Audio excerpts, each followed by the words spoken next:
एक बार एक औरत अपने गांव के एक गुरुजी के पास जाती है और कहती है कि गुरुदेव, मैं अपनी खुद की आदतों से परेशान हूँ। गुरुजी बोलते हैं कि ऐसी कौन सी आदत है जिससे तुम खुद से ही परेशान हो गई हो। वह औरत कहती है, चुप ना रहने की आदत। मैं कई बार जब कोई आपस में बात कर रहे होते हैं, मुझे जब भी कोई बात याद आती है या फिर मुझसे कोई पूछ भी नहीं रहा होता है, मैं उनको सलाह देने लग जाती हूँ और मुझसे कोई बात मन में नहीं रखी जाती है तो मैं बोल देती हूँ। अब ये आदतें मेरे रिश्तों पर भारी पड़ रही हैं। इस बात से मेरे पति भी मुझसे नाराज़ रहते हैं। फिर मुझे बाद में इस बात की आत्मग्लानि होती है कि काश ये बात मैंने नहीं बोली होती। इन आदतों को मैं छोड़ भी नहीं पा रही हूँ, जबकि मुझे पता है कि सब लोग पीछे से ये बातें करते हैं कि इसने सबके बीच झगड़ा करवा दिया। मैं इन सब आदतों से कैसे छुटकारा पाऊँ? मुझे सही राह दिखाइए।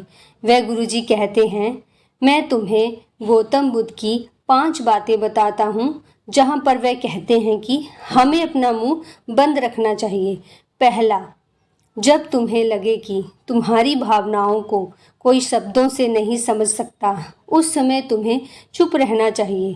अक्सर हम लोग अपने दुख और परेशानियां अपने आसपास में रहने वाले लोगों को बताना शुरू कर देते हैं, जबकि ज़्यादातर लोगों को इससे कोई मतलब नहीं है कि हमारे जीवन में क्या गुजर रहा है।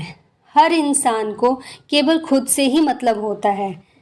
उसे आपकी परेशानियों से कोई भी फर्क नहीं पड़ता है।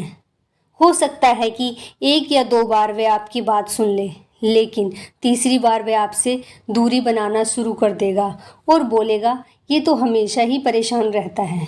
कोई भी किसी असहाय का या दुखी इंसान का साथ नहीं देता। दूसरा, जब तुम्हें पता ना हो कि विशेष मौके पर क्या बोलना है या फिर किसी घटना के बारे में आपको अधूरा ज्ञान हो, वहाँ पर भी आपको चुप रहना चाहिए। ऐसा इंसान जो उस विषय में अधूरा ज्ञान होने पर बात करता है, वह मजाक का पात्र बन जाता है और कोई भी ऐसे इंसान को गंभीरता से नहीं लेता। अपनी बातों को प्रभावशाली तरीके से वही इंसान रख सकता है जिसके पास उस विषय में पूरा ज्ञान हो। तीसरा, जब दूसरा व्यक्ति आपके साथ किसी तीसरे व्यक्ति की बुराई कर रहा होता है तो उस समय भी आपको चुप रहना चाहिए। क्या पता आज वो किसी और की बुराई आपके साथ कर रहा है, कल किसी और के साथ आपकी करे, या अगर आप उसकी हाँ में हाँ मिला रहे हैं तो वो तीसरे के साथ भी कहेगा कि आपने उसके बारे में क्या कहा था। इसलिए आपको चुप रहकर बातें सुननी हैं ताकि भविष्य में आपको कोई परेशानी ना आए।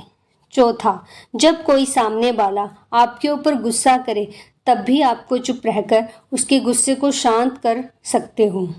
जब आप शांत रहकर गुस्से को सह लेते हैं तो सामने वाले का गुस्सा ठंडा होने पर उसे अपनी गलती का एहसास होता है कि मैंने कितनी बड़ी गलती की है।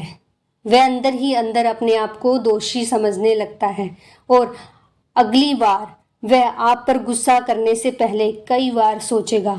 लेकिन चुप रहने का मतलब ये नहीं कि तुम हर परिस्थिति में चुप रहो।